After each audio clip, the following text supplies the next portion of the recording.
build an authentic human society, may we constantly strive to become mabuti, magaling, and may malasakit sa kapwa, that we may attain total development of humanity for your greater glory. Amen. In the name of the Father, and of the Son, and of the Holy Spirit. Amen. Okay, so before we begin, I have few reminders. The first one, today's session is being recorded for documentary purposes. Next, please keep your microphone muted and camera switched off during this session. There will be an open forum after the presentation. If you would like to pose questions to our speaker, put your questions in the chat box so that we can entertain them later. Please identify yourself and post the question you would like to ask. Okay, you can also use your microphone later. And lastly, don't forget to accomplish the online evaluation form to get your e-certificates. So once again, happy Friday, everyone. Happy Friday, everyone. Hello. Happy Okay. Happy Friday! Happy Friday! Happy Friday, Friday ma'am. Happy po. Happy Friday! Friday! Happy Happy Friday Friday po. po! Happy Friday po. So, hello to our Friday. teachers from the Department of Education and Miss Rita Bundalian. Hello, ma'am. Next, we also have our dean and professors from AUF College of Education. Hello, teachers. Hi, ma'am Dorothy. And of Hello, course, Ma'am hi, Princess. ma'am. And of course, the dean, professors, and students from AUF Graduate School. Okay, so as early as now, I would like to thank you for joining us in this session. So today, we are presenting a webinar entitled Game-Based Language Teaching and Learning. So are you all guys excited for our topic? Okay, so we have Yes po! 124, wow, 124 participants. So to give us the opening words, let's welcome Dr. Maria Arlene Tamayo, the Vision School Superintendent of Angeles City. Okay, so let's share our screen. Okay, I'm encouraging you to use your headset or earphones to hear the message better. Okay? To our Angeles University Foundation officials, specifically Dr. Olga Tulabut, the Vice President for Academic Affairs, Dr. Elvira Balinas, the Dean of the Graduate School, Dr. Dorothy Joy Macaranas, the Dean of the College of Education, Ma'am Rita P. Bundalian, the Education Program Supervisor in English of DepEd Division of Angeles City, language teachers, guests, ladies and gentlemen, good afternoon. Language teaching, as well as learning, is indeed a difficult task. That is why our language teachers have always experienced the challenge of teaching a second or a foreign language to their learners in such a way that our learners will be very interested and at the same time will have the ability to manipulate or use the language in different situations, especially in conversations and discourse. So, it is indeed of deep gratitude on our part that Angeles University Foundation has sponsored another seminar for our language teachers, introducing game-based language teaching and learning. I could still remember when I was tasked to learn a new language as a requirement for my graduate school degree. And I was really apprehensive about it. But I learned the language because our instructor used game-based strategies. And in the end, we passed the final exams in which we were able to converse with our instructor in 5 minutes using the language. So, my dear language teachers, we are indeed very lucky because this webinar will give us creative and innovative strategies of using games in order to make language teaching and learning interesting to all our learners. Again, our profound gratitude to Angeles University Foundation, especially Dr. Elvira Balinas, for always thinking of us every time there are webinars or trainings related to language teaching and learning. Mula sa puso ko ng SDO Angeles City, maraming salamat po. To our language teachers, make the most out of this webinar, and whatever learnings you may have, may this be a seed in your language classrooms and will redound to learning on the part of your learners and increased communicative competence in the language. Mabuhay po kayo. Magandang araw muli sa inyong lahat. Okay.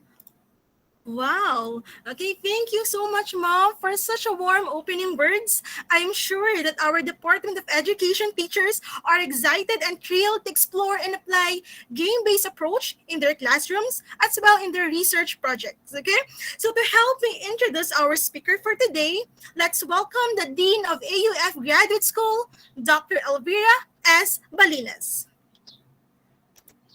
Thank you very much, Princess. I'm very much honored to introduce our resource speaker this afternoon. She is an assistant professor in the Department of Children's English Education at the National Taipei University of Education.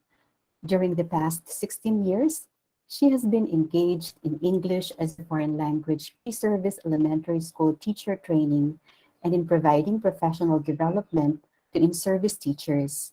As the director of the Center for Research on Bilingual Education at her university, she has dedicated her work to promoting bilingual education through content and language integrated learning, supervising several elementary schools' bilingual programs in the northern part of Taiwan.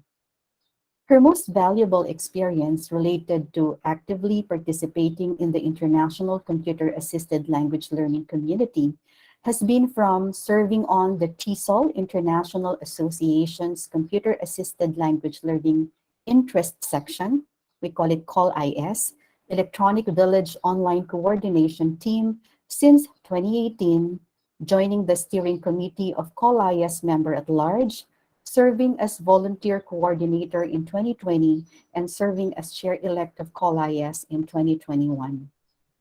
Her most recent publication is an article for the Teaching of English as a Second Language electronic journal entitled The Language of Massively Multiplayer Online Gamers, a study of vocabulary in Minecraft gameplay, after moderating Electronic Village Online Minecraft MOOC.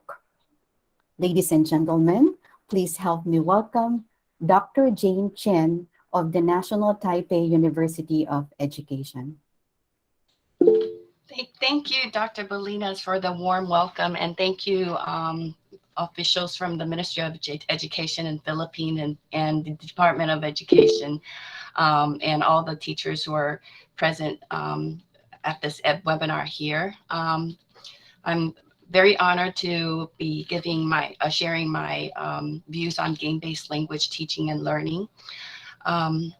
Okay, allow me to go to my slide here.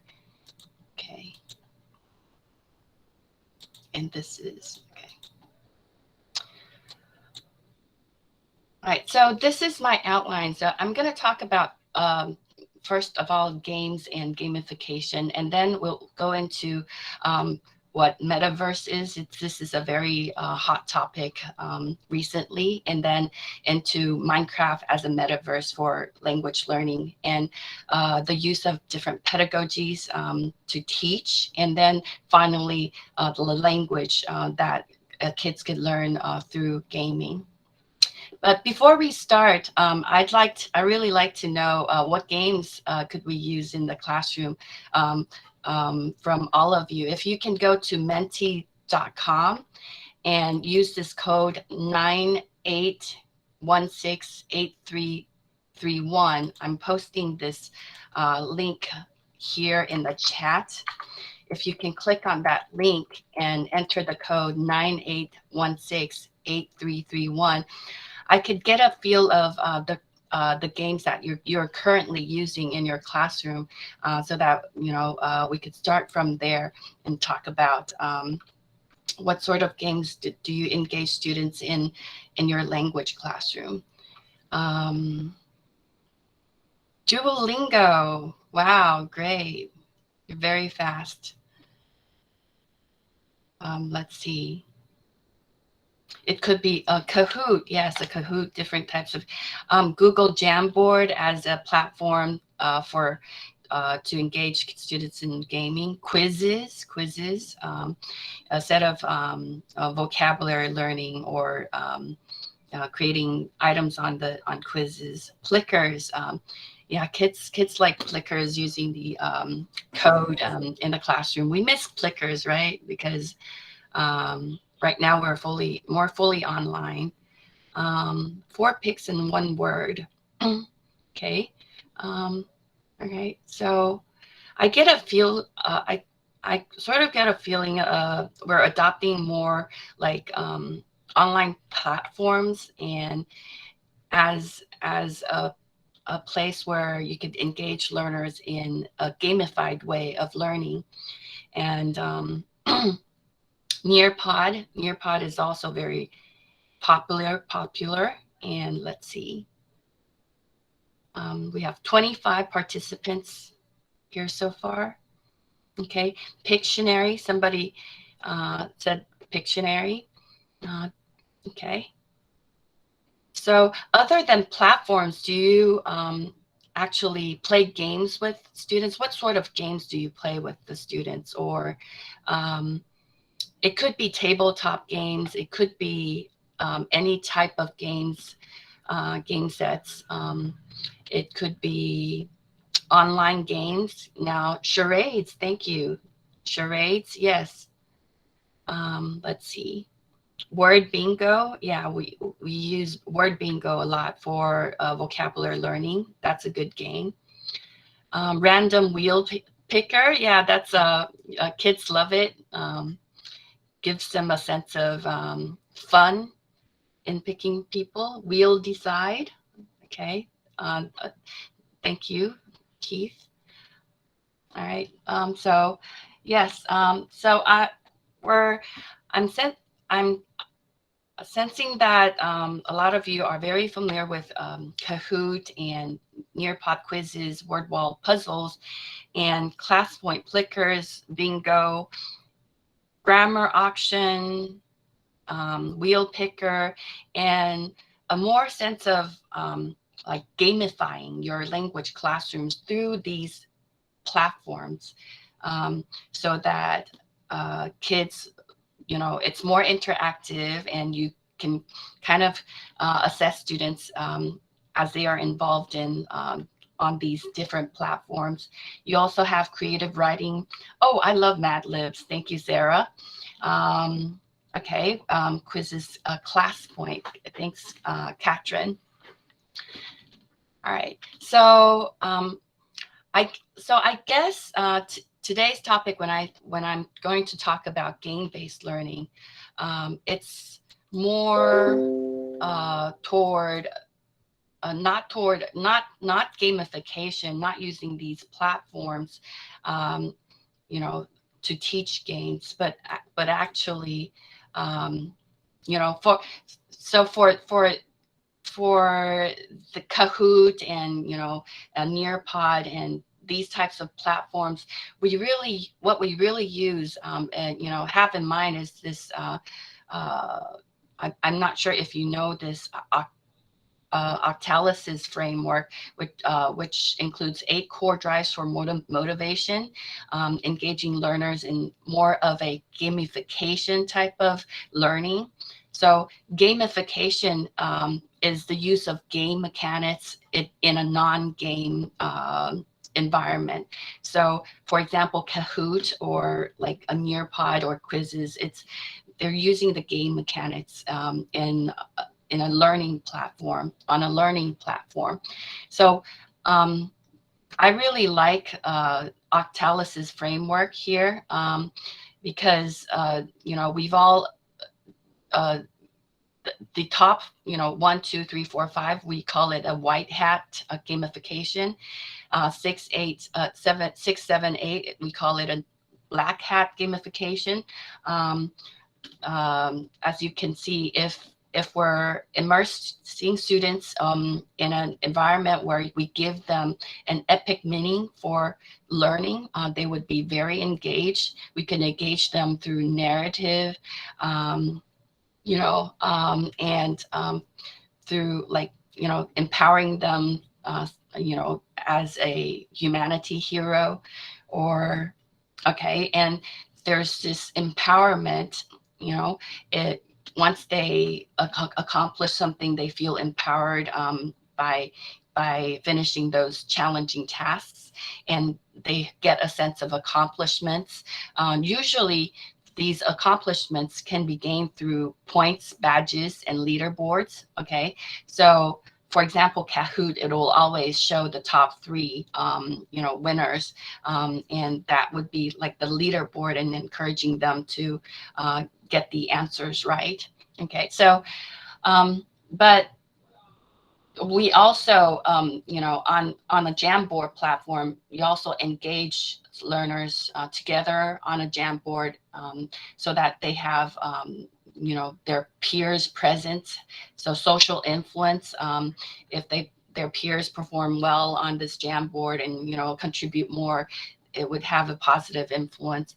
And also the things that they created on Jamboard, they have an ownership for it. And so they would be more engaged in the learning. Okay. So, but today, my focus on game-based learning, we're moving away from the traditional game-based gamification towards a more the concept of immersing kids in a metaverse or a virtual world type of language gaming. So Facebook CEO Mark Zuckerberg just recently announced to change the company name to Meta, and his dedication on building a metaverse. So this metaverse here, he says that a lot of people think that the metaverse is about a place, like a virtual world. But he says that one definition of this is that it's about a time when basically immersive digital worlds become the primary way that we live our lives and spend our time.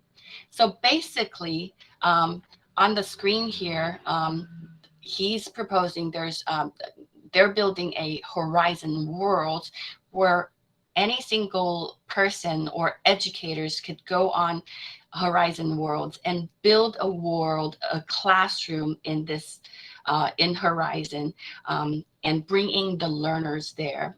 So it would be a virtual world where players or students could interact and learn together. And this is a very big step. So metaverse here, some people say it's Web 3.0, and it's the next stage of the internet. And in this picture, you could see Mark Zuckerberg changing his own avatar.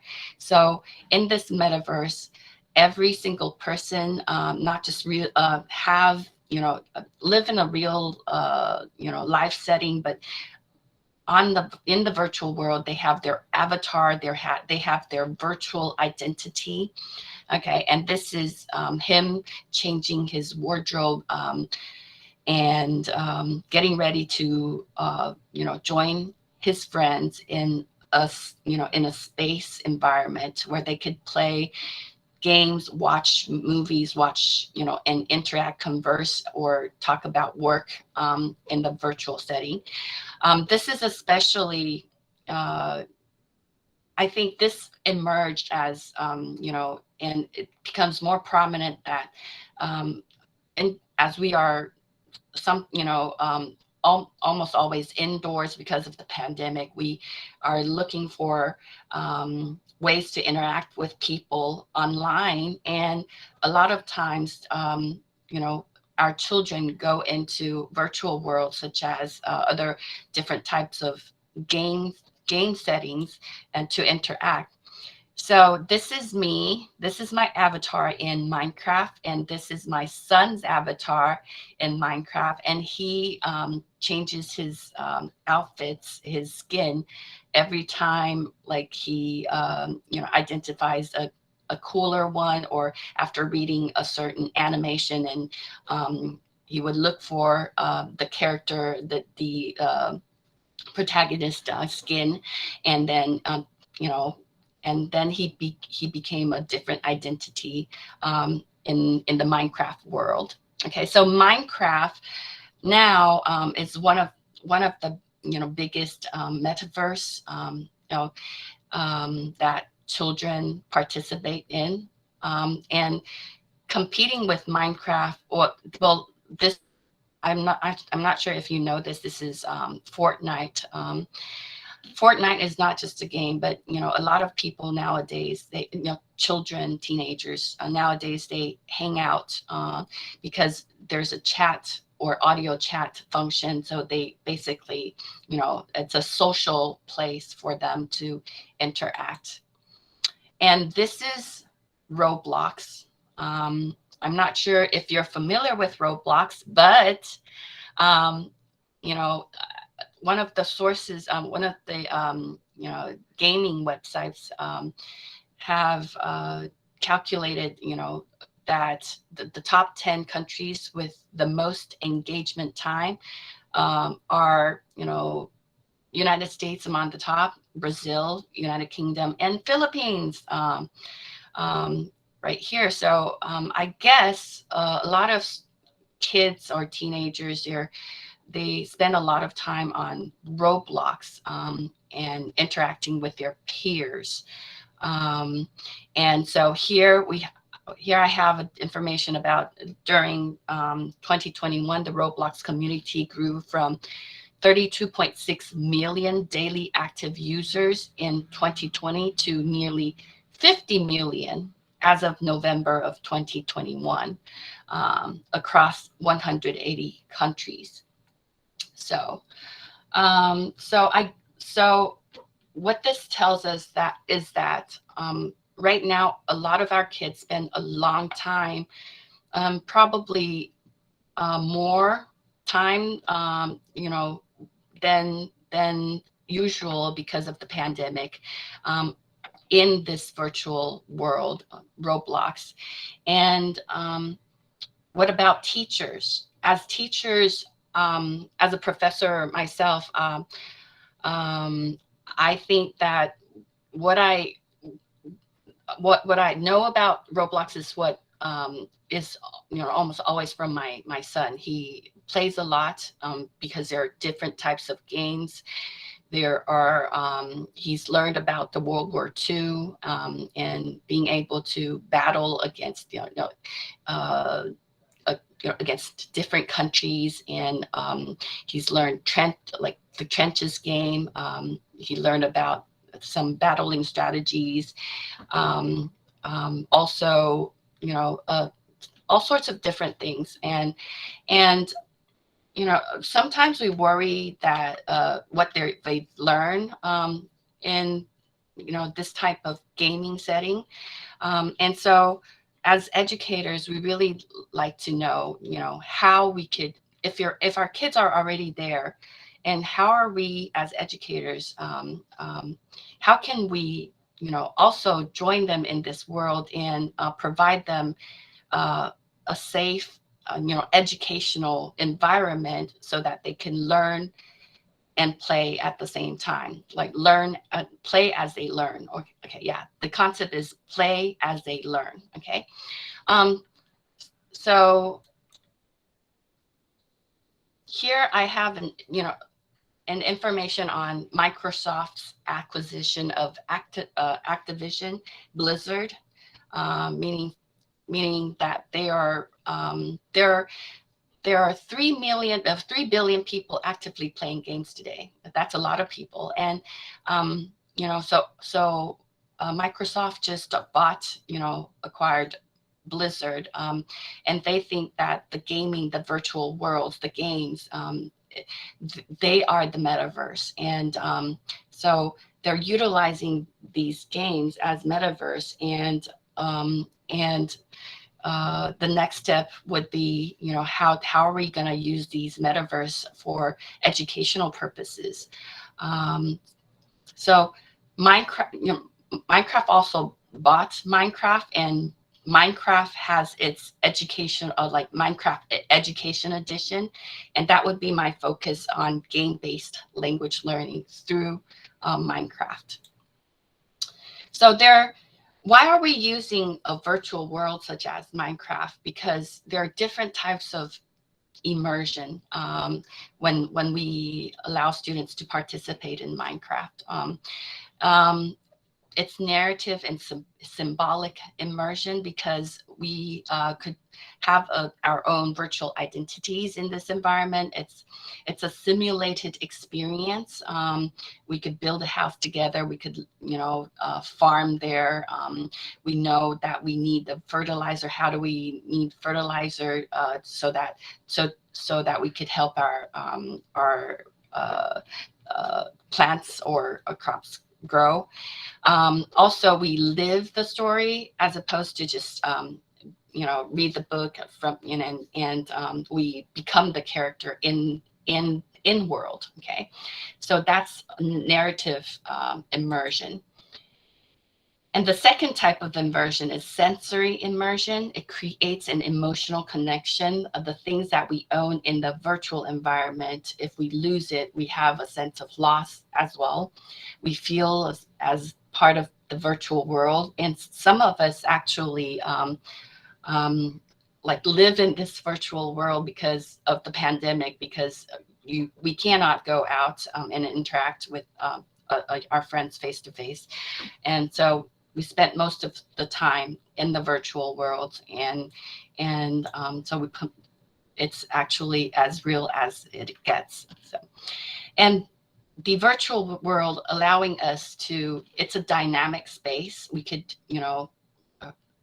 interact with players and with learners in this space, and we could actively participate.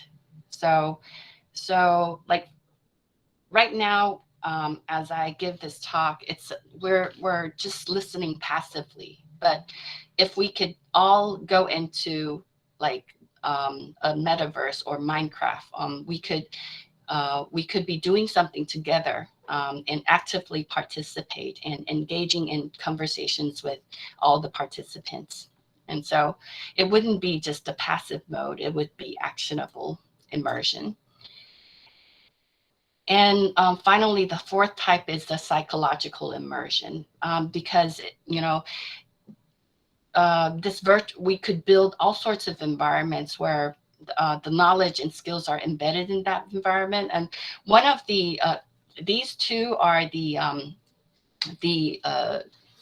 clips from the video from Meta and the metaverse and how we will build it together, Connect 2021. And the education part of this video is that the examples that are provided were that you could go into a surgery and learn new techniques in surgery firsthand, and also as this learner need to finish a project, learning about planets, you could use a virtual reality headset and go into and observe the planets before your eye. And this is not something in the future. This is actually already,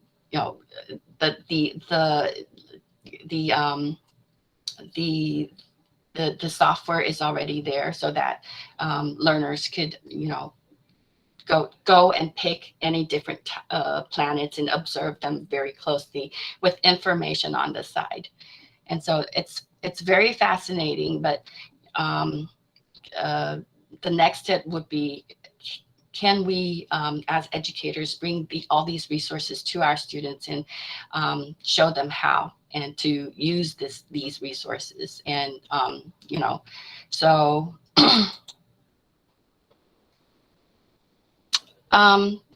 because of my role as TESOL's Computer Assisted Language Learning Intersection Electronic Village Online Coordinator, each year we have a Minecraft MOOC, you know, session for 5 weeks. And in this community, during those 5 weeks, EVO weeks, educators join us from different parts of the world, and we learn to, you know, build lessons in Minecraft for kids.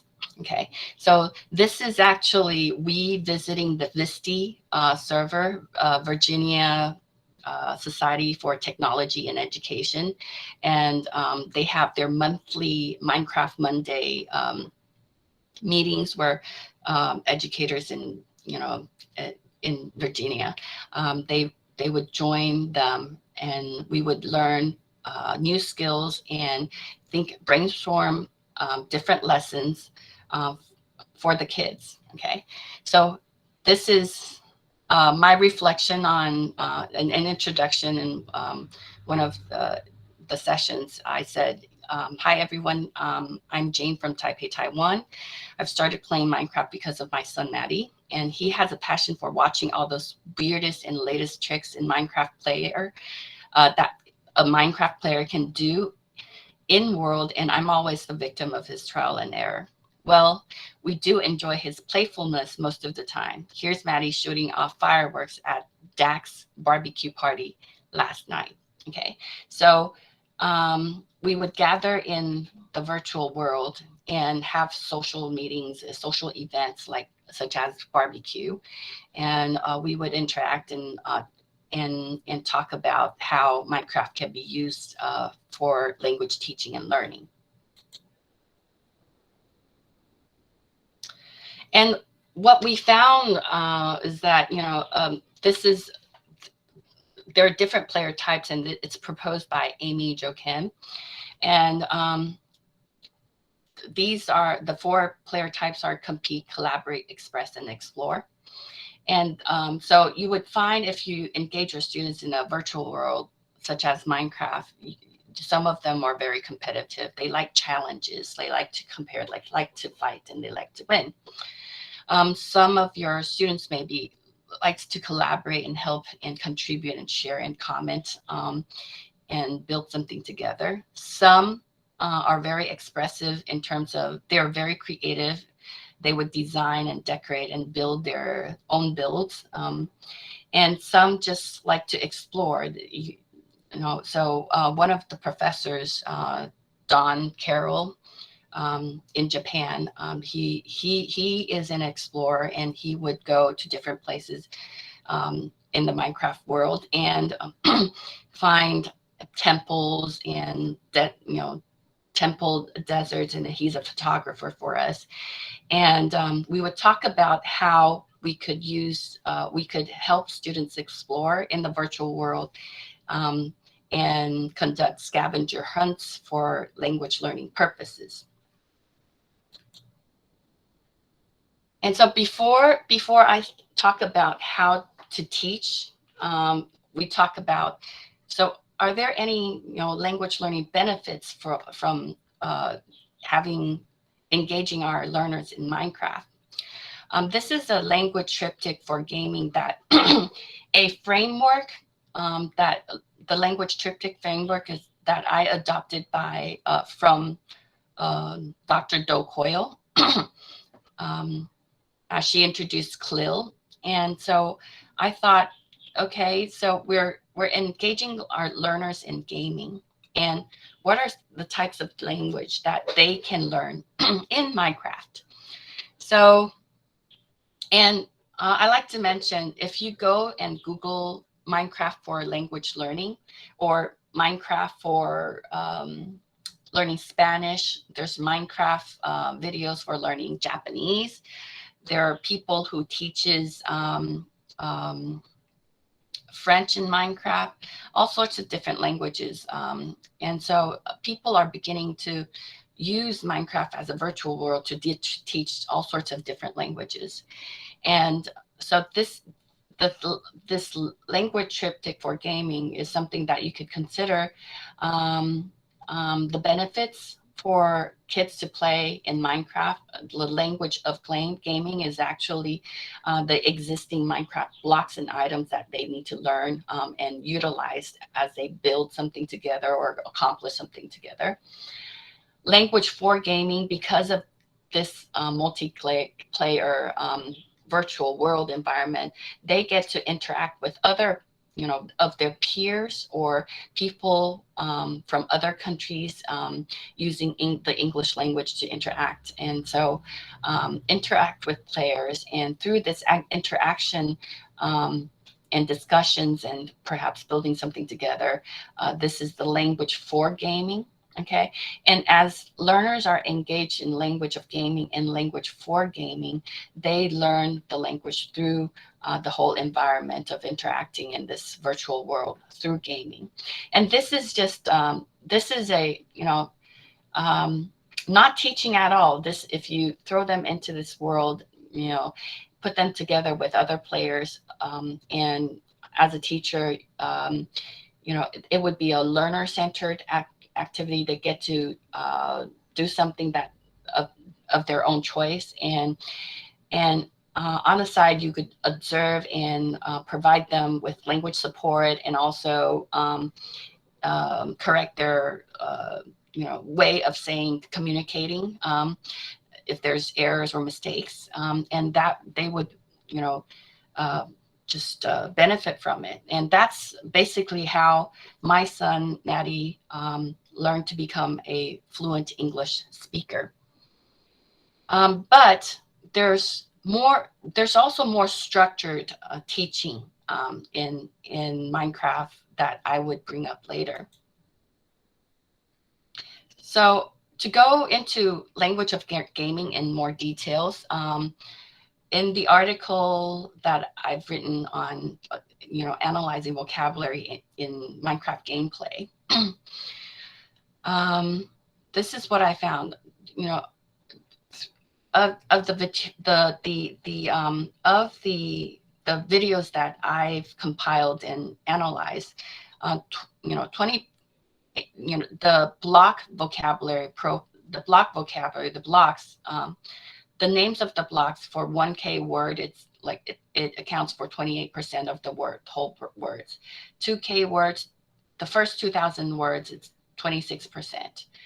So you're actually learning, but there's 45% of off-list words, and these are like zombies, banner, terracotta, pane, glaze, concrete, carpet. Whether some of them are like NPCs,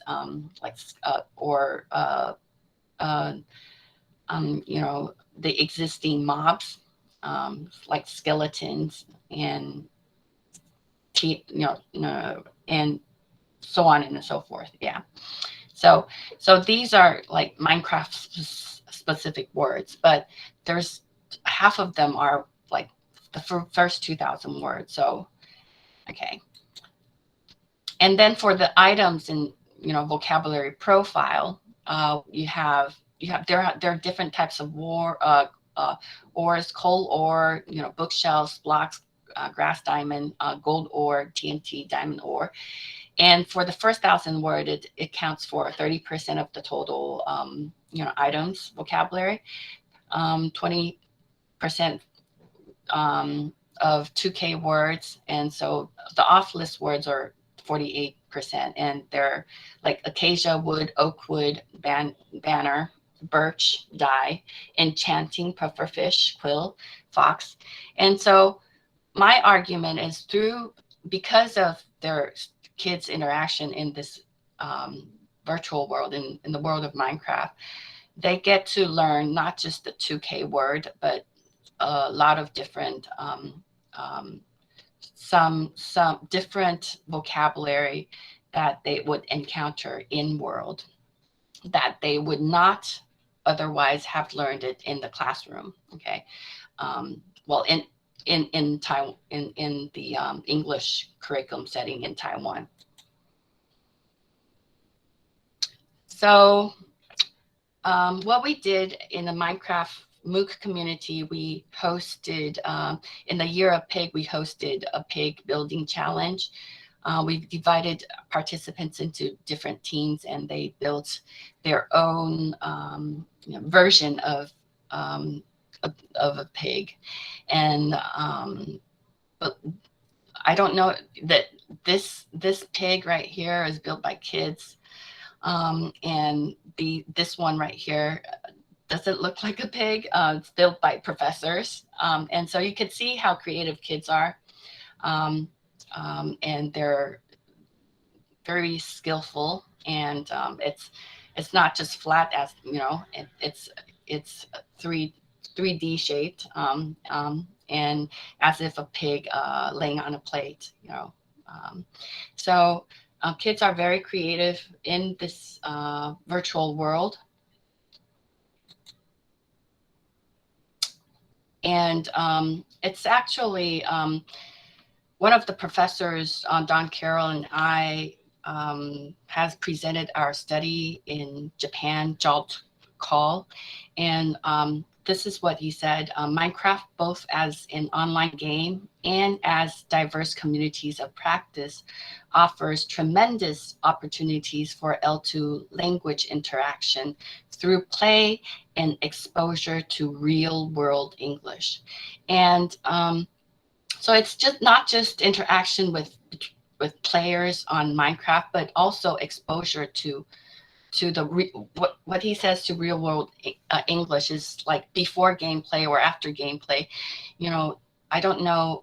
I think kids right now, they would go to YouTube and they would watch other people play, and they would gain a lot. You know, they would read books about Minecraft. They would read books about how to play, and you know, in different learn about the skills or stories written by players, and you know, reading fictions in Minecraft settings. And so these are all exposure to real world English, and that this virtual world provides. And this is a wool race for Evo Minecraft MOOC 2020. And this is a wool race that my son has built for the, you know, our education community. And he actually built a mini game, you know, wool race mini game for the educators, and introduced how to play, and later on, you know, recorded all the play, and then finally afterwards he has written a blog about it. And so he was actually engaged in the 21st century skills of it. You know, right now, a lot of players, when they do gameplay, they would share and stream their plays, and also curate games, and also, you know, and as an language educator, I encouraged my son to write about you know, the experience. And this is how we engage learners. Not just play in world, but also engage them in language learning activities outside of the Minecraft world. So here I would like to provide an example of the Vikings Minecraft curriculum built by Northern Ireland. And this is their virtual world of Vikings task setting. And I'm going to provide my my Genial slide on this. I'm going to share this video that was produced by the Irish. I don't know. Can you hear the video? Yes, we can hear you. We can hear the video.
And I'm going to share this. Okay, this is a website that I got the video from, and they actually won a curriculum design award because of this curriculum. So this is STEMworks and involving Minecraft, and as you can see here, they have the whole curriculum right here. You could download the Minecraft Education World, the video that you just saw. It's built in. Once you download this, you could, just go in, if within Minecraft Education account, of course, you could, it's the world is ready for you to adopt for your classroom. And this is the lesson plan. This is the lesson plan, the whole lesson plan that you could use if you're introducing Vikings to your students. Okay, so let's see. Oh, you can't see this. Okay, let me switch my slide to this tab. Okay. Wait, no, it's this one.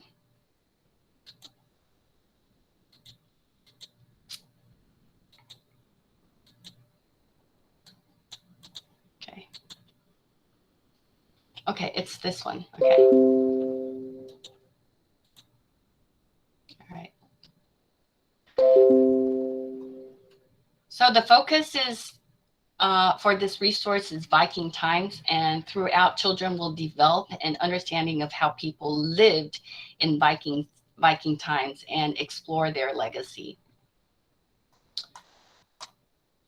And you could see that there are 11 inquiry ideas to choose from. Why did the Vikings leave their homeland? Why did the Vikings keep warm? How did the Vikings keep warm? How did the Vikings dye their clothes? How did the Vikings get food in the winter? How did the Vikings get salt? How long was a long ship? Okay, and all of these. All right. So,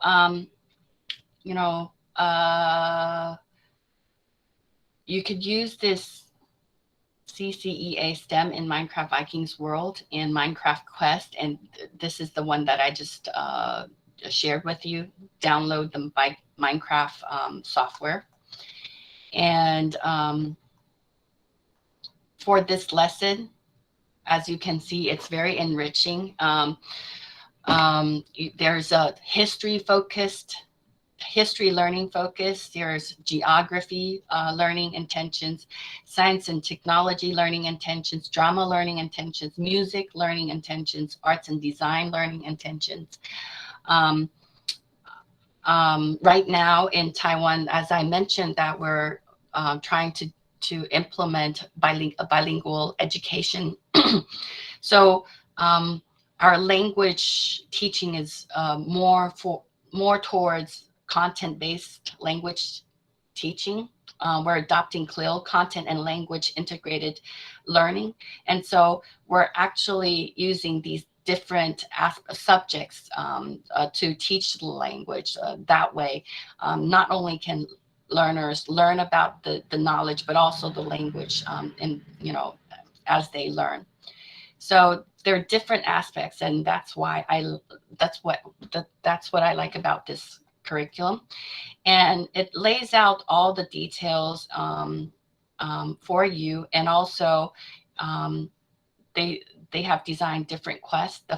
The first quest in Minecraft would be Viking roles. Pupils have the opportunity to create their own fully functioning society, similar to early Vikings, by carrying out tasks such as farming and making bread. Okay, that's the first quest. But they're not just engaged in the quests in Minecraft. They're actually engaged in collaborating work in outside of Minecraft. For example, in this lesson, this is the second quest, Viking celebration. Pupils have to have the opportunity to explore how Vikings lived communally, using a longhouse for gatherings, meals, celebrations, using this village as pupils to prepare a feast for one of the festivals you have researched. Okay, so they would, practice food preparation skills in class for some recipes that were used in the Vikings' time: pea soup, garlic mushrooms, and so on. And you could engage learners in should I stay or should I go? It's so should I stay, raid, trade, or settles? So they would be engaged in a role role play, or it could be this could be done in a virtual world, but it could also be done in a classroom, such as hot seating or a conscious alley, where they, group themselves into different, two different sides, and they would need to express if they would stay in Vikings or raid or trade or settle in Ireland, and these are some of the statements. For example, the winters are very long in Scandinavia, and they speak a different language in Ireland. This might be something that they would stay in Scandinavia instead of, resettling in Ireland, something like that. So that this is the second quest and in-class activity. They have a third quest, which would be Viking shipbuilding, and pupils they have the opportunity to use what they have learned to design a Viking ship and stock it for trade or war. Ask them to explain what they loaded their ship with and justify their choices. And so, yeah, so I really like this curriculum, and let me show you a video of them carrying out this, a short video of them, of kids sharing how they liked this curriculum.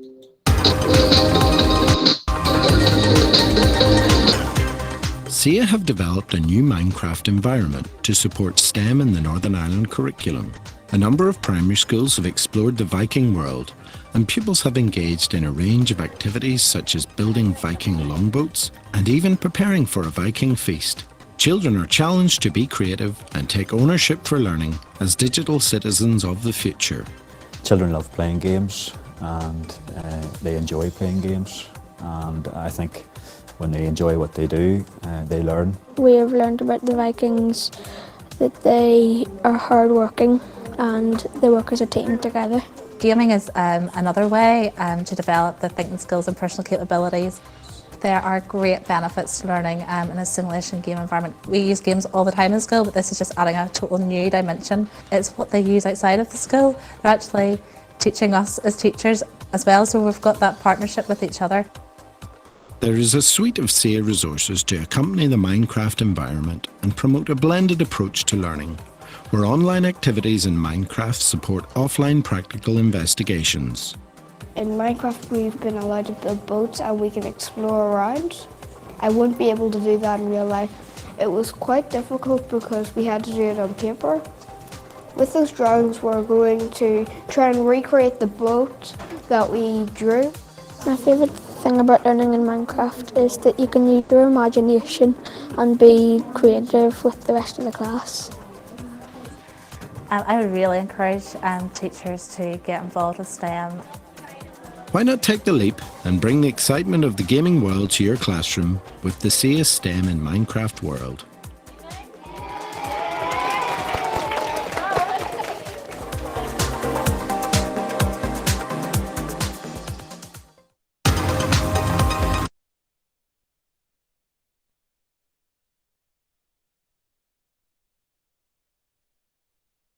Okay, I see there's a question in the chat saying, is there a program fee to download, and is there a maximum number of students who can participate?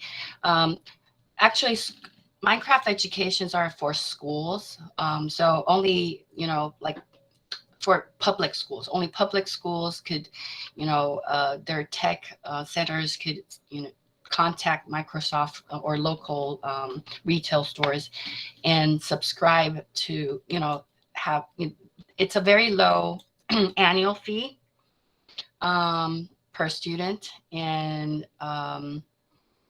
it's, the school needs to set it up for the students. But there's also a commercial edition, commercial edition of the Minecraft, and it's around, I think, $27.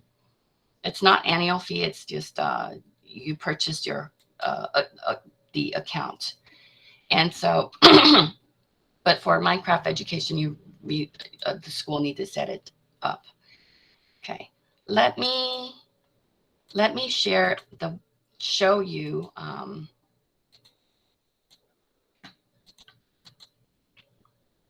Okay, so this is Minecraft education.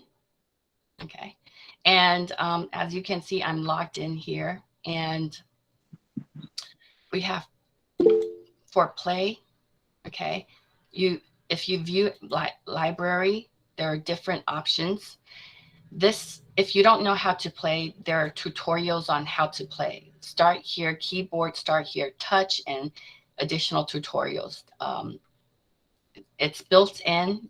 Kids, you could just throw students in here and they get to learn how to play. Go through the tutorial and you'll learn how to navigate in the world. But what I like about Minecraft education is their existing lessons that, or worlds that are already there for you. They have science, math, computer science, equity and inclusion, culture, history and culture, social, emotional, art and design, digital citizenship, literacy and language, esports. Okay, this is new. Climate and sustainability, and this is also new, and this is also important. Like I mentioned, we learned a subject area language through these content, engaging learners through these content. If we go into literacy and literature studies, here we have Treasure Island. And let me just, select one. For example, My Shore Adventure.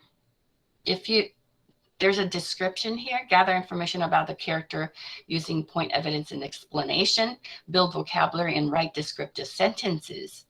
And the learning objectives are listed here. To gather information about a character using point, evidence, and explanation. Use the range of strategies to work out the meaning of unfamiliar words.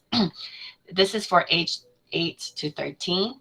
And if you're currently using Microsoft Teams or like a Google Classroom, you could, with this one click, you could just send this whole lesson to Google Classroom, and kids will have all this information. They only need access through Google Classroom, and it directs them here in Minecraft. Okay. So actually, you just create world.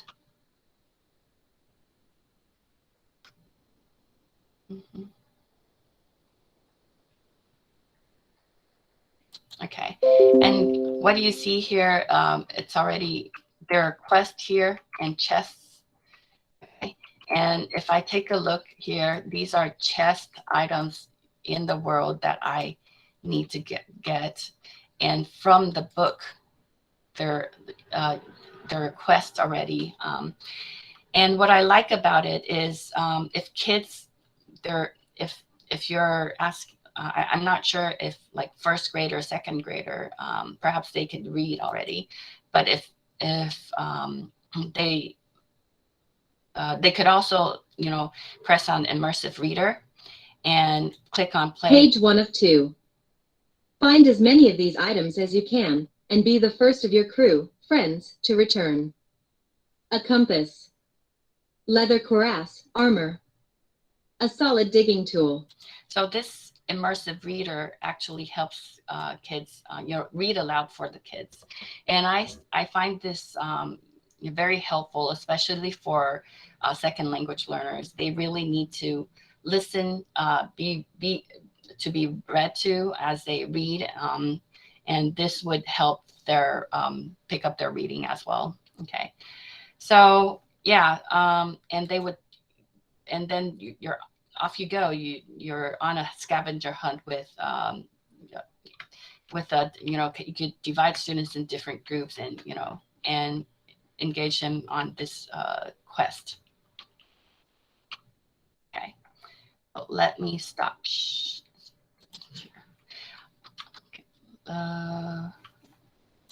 Let me save and quit.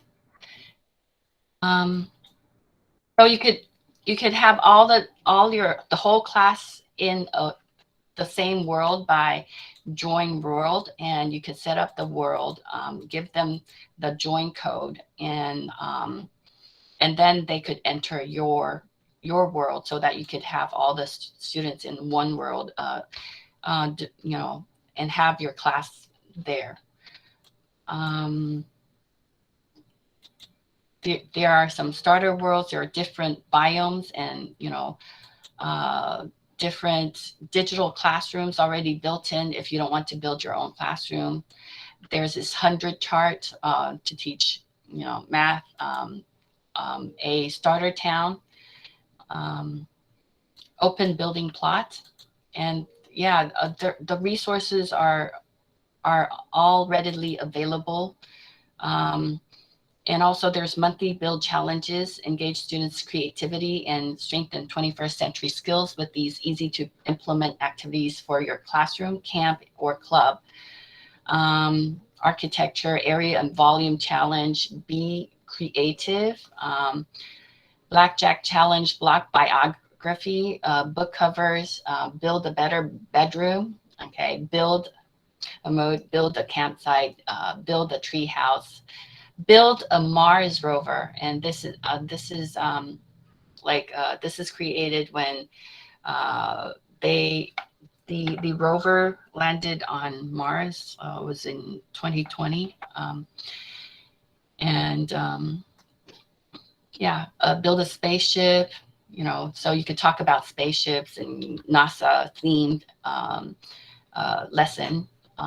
Building systems, character study, okay, more for literacy, like community landmark, comic books, color wheel, coding coral. So there's all sorts of different themed virtual world for you to choose from. There's this International Space Station. If your lesson is on International Space Station, it's just with one click you could go in and successfully implemented ISS, and kids really get excited to be able to go inside and perhaps engage them in role play.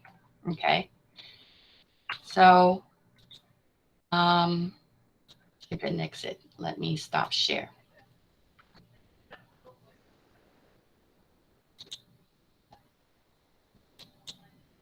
Okay, let me see. Let me share my slide.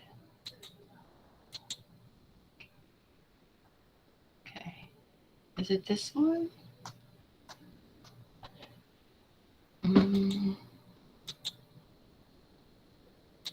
Okay, it's let's see.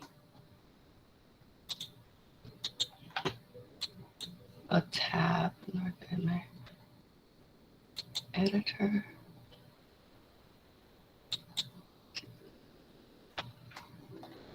Okay, I'm here. Okay. Let me.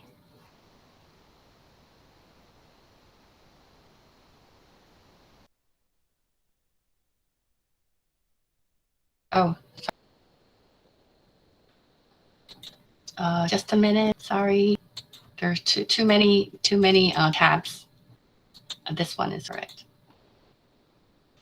Okay. And let me go to It's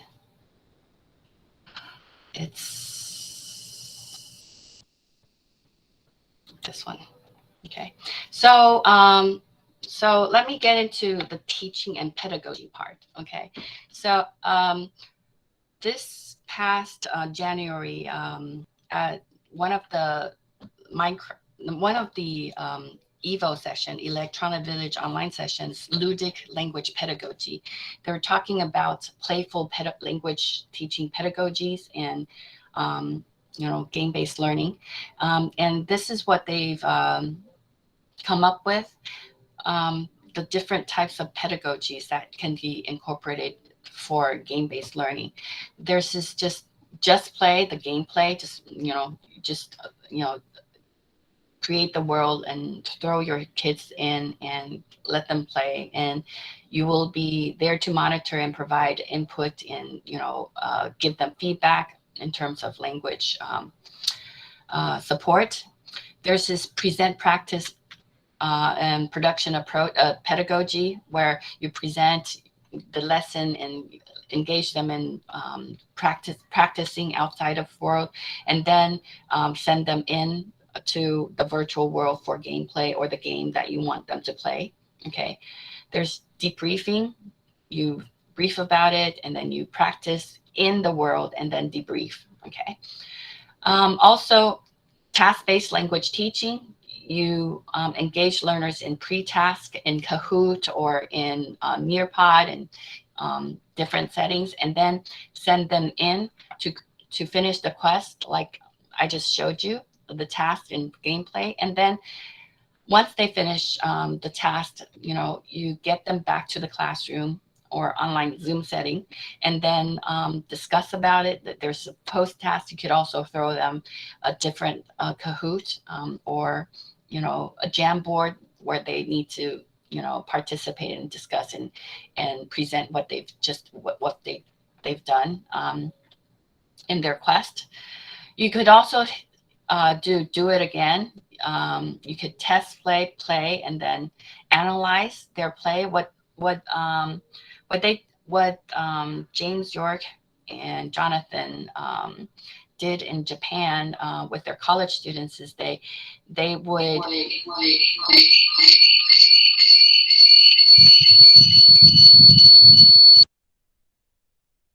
okay, sorry.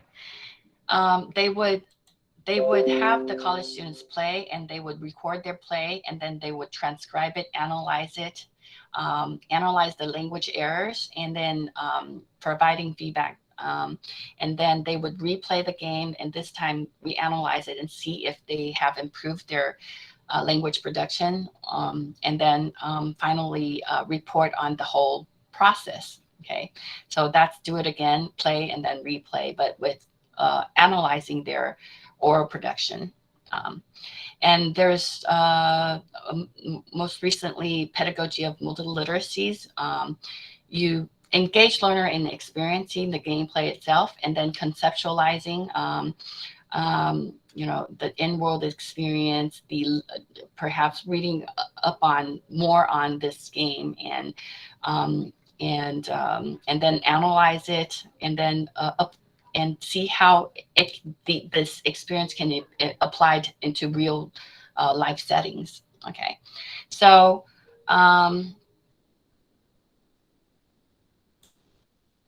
because of my experience with Minecraft, and I also teach graduate level TESOL students, and so one of the computer assisted language learning graduate level class, I taught like a group of in-service teachers about TPAC and a technology, pedagogy, and content, and how these go together, being able to use Minecraft, adopting the Minecraft content, in-game task, and using one of these pedagogies in helping learners learn and creating lessons in Minecraft. And these are the Minecraft lessons that these in-service teachers created for their elementary school. In Taiwan, kids start the national curriculum. The kids start learning English in 3rd grade, but in the 6 major cities in Taiwan, kids start learning English in 1st grade. And now that we're pushing for a bilingual nation, the kids started learning like perhaps 1/3 of the lessons in both English and Chinese. So they're learning not just English, but science and English, and starting from 1st grade. So this is one of the lessons that my students, grad students, have created, and this is a lesson on where's Lucy. She's in the living room, and that's different areas of the at home, and she send her students to interact with the NPC, and click on it, and the immersive reader would pop up, and kids could interact with the NPCs in world. Also, this lesson on land animals and sea animals. This is like an information gap activity where you get students in pairs. One of them would stand here on the glass, and your partner would be in the maze, and you need to give directions on how to reach a certain box, and in the box you would have like eggs to spawn different animals. And also we've adopted the task-based language learning approach, and so there's pre-task and post-task. For post-task, this is what they did. Oh, that was very long. This was the end of class presentation. Area. Okay, and let me go to the post-task that they have created. What does a meal look like in Minecraft? And things like that. So where do you pause? So yeah, so there's pre-task, and then you send kids in, and then you create like Nearpod or Bamboozle or Kahoot questions in, and then have students, you gauge students' learning, whether they've gained what you've set them out for to learn. And so these are some of the platforms they use to create the lessons. Which food can you feed to chickens to breed them? And like Quizlet, I remember some of you have mentioned Quizlet or quizzes as well. Okay, and Bamboozle. Okay, so you can see it. The content could be like Minecraft based, but it could also be like textbook based, the pictures from your text. So this is a castle and a flag built by one of the students. And there are all sorts of different types of activities built by the Minecraft MOOC community. It could be narrative, live the story, where you could create the story and have students become the characters in the world. You could, right now, a lot of kids held social events celebrating birthdays in virtual worlds, and we also do that. You can do it for kids. Social events such as fishing, and then we calculate the different items that we fished. Sometimes it could be trash, sometimes it could be cod or tuna or fish, and social events such as barbecue. We would go on adventures and explore temples, and we talk about temples at Seaside. Adventures in the Nether. Okay. Fun activities such as learning how to ride a strider in lava. Building a pyramid, talk about the background of pyramid. building a Statue of Liberty. This is built by my son. And so some of his friends was asking, why did you build a Statue of Liberty made of wood? And he said, no, this is copper. So in 1886, and he had to explain the color of the Statue of Liberty was brown, and it turned green because it's oxidized and turned green right now. And so he visited the Statue of Liberty and learned a lot about it, and so he built one in world, and he's able to present them to his friends. There's fun, engaging activities. It's very interactive. You could engage students in writing in world using book and quill, and this is something that my son has left for all the participants. Through this, you could also correct their conventions of writing, and capitalizing the first letter of the sentence. Some students, you could find that they're more skillful than the adults. Then your students may become like teachers in the virtual world. They would have more confidence, and they could problem solve, and you would find that it would be hard to create and collaborate in the virtual world. It requires a lot of language and explaining and designing before you could build something with someone else in the world. So it's really a great collaboration. And I've analyzed the language competence and the Minecraft skills required.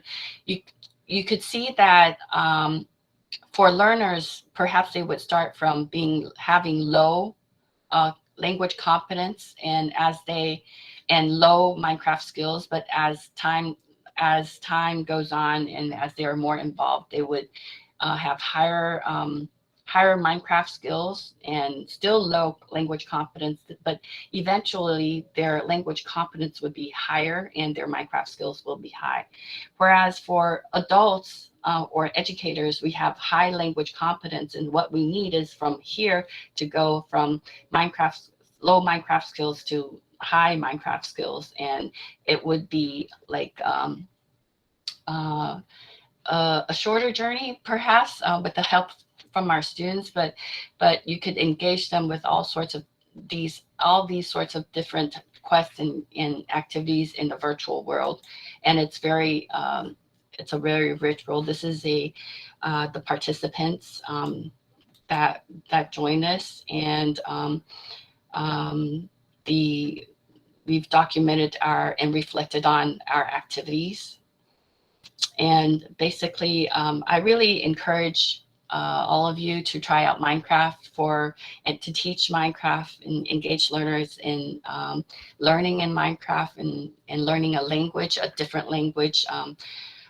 Could be English, could be Japanese, could be Tagalog. Okay, and yeah, that's it.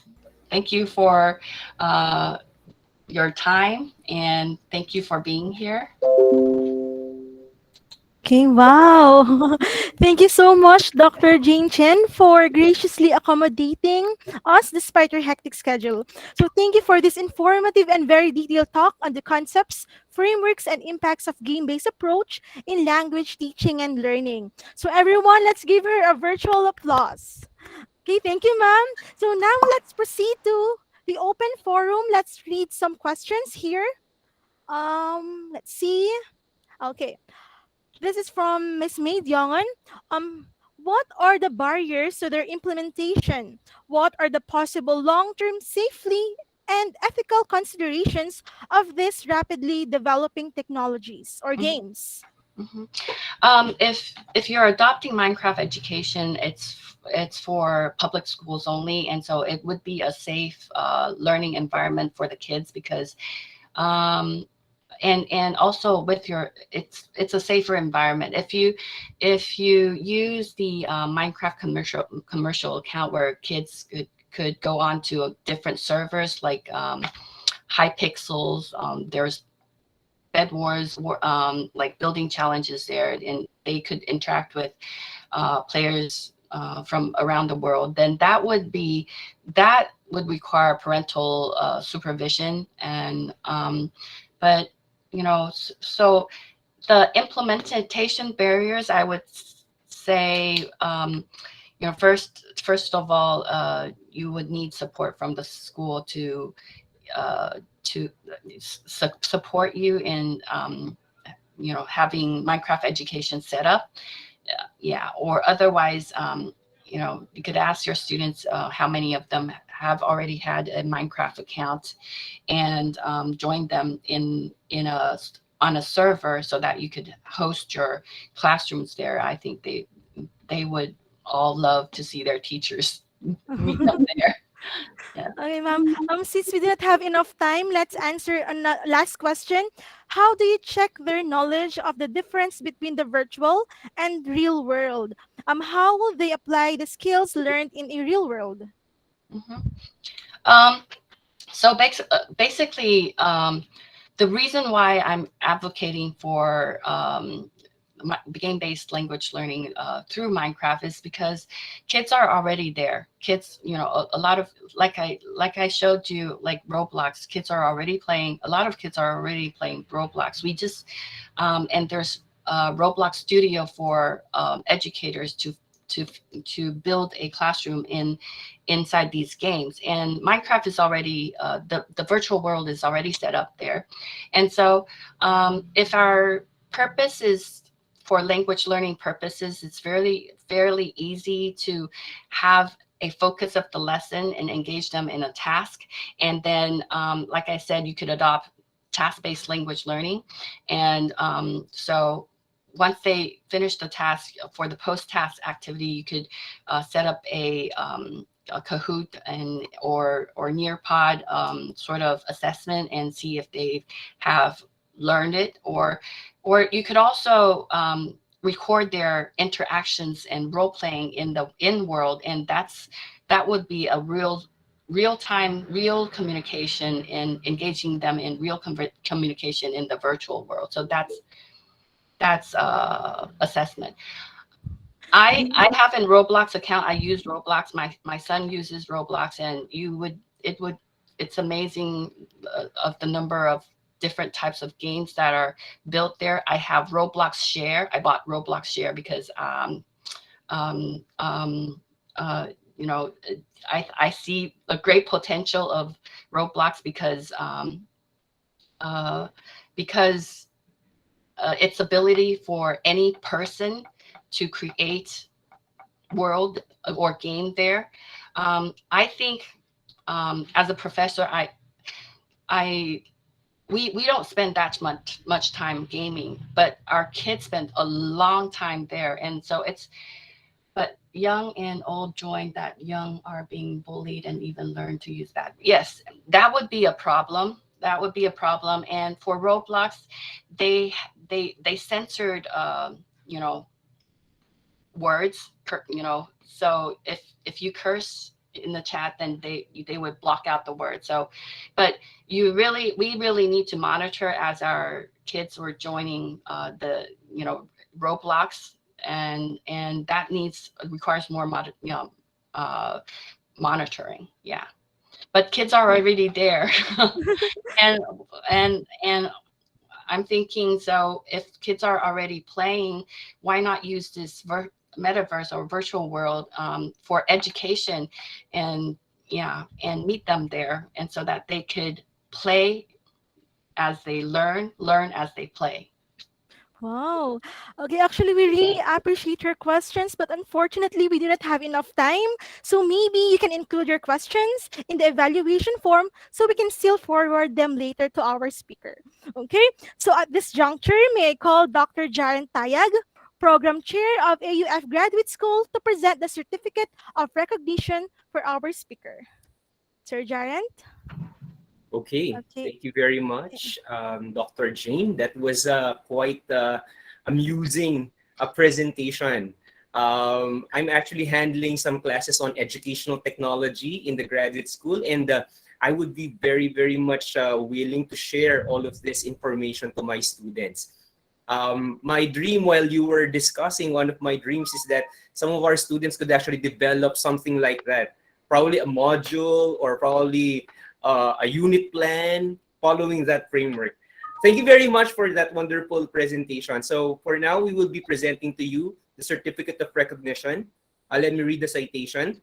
Angeles University Foundation, Graduate School and College of Education, in collaboration with the National Taipei University of Education, award this Certificate of Recognition to Dr. Jane Chen for sharing her time and expertise as resource speaker during the webinar on game-based language teaching and learning held online via video conferencing on March 4, 2022, signed by the Dean of the College of Education, Dr. Dorothy Joy Macaranas, and the Dean of the Graduate School, Dr. Elvira S. Balinas. Once again, thank you very much, Ma'am Jane.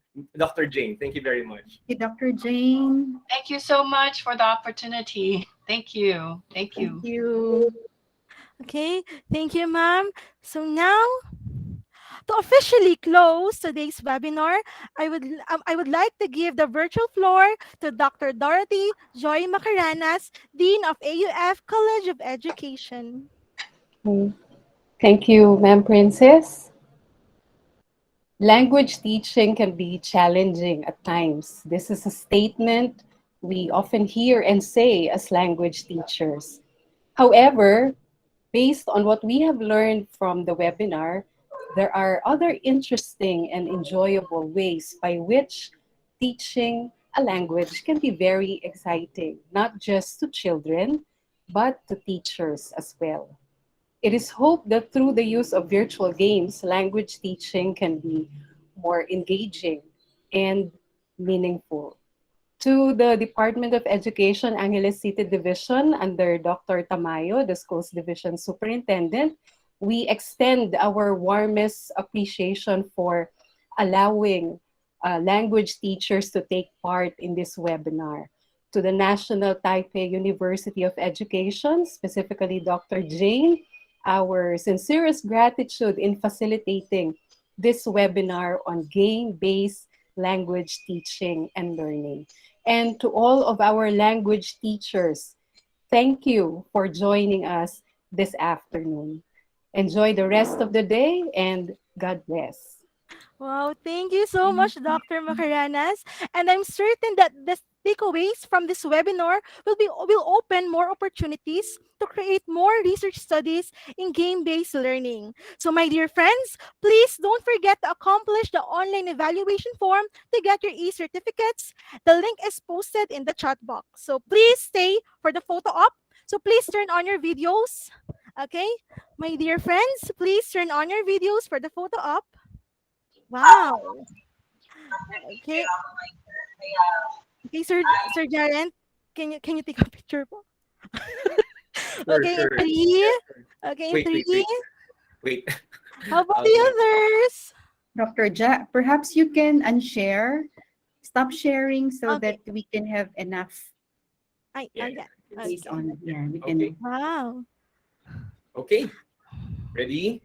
1, 2, 3. Ito po.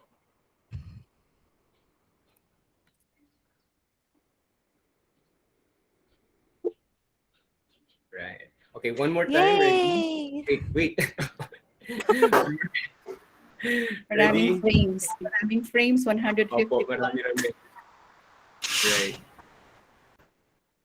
Okay. Okay, ready? 1, 2, 3. Okay. Saranghae, Dr. Jane.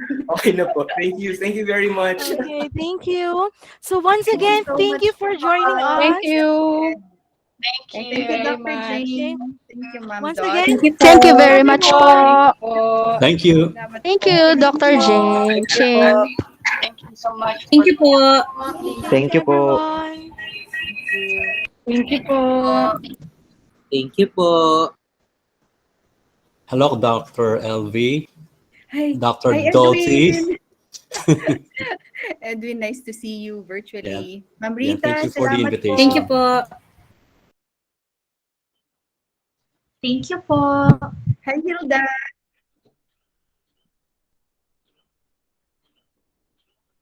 Thank you po.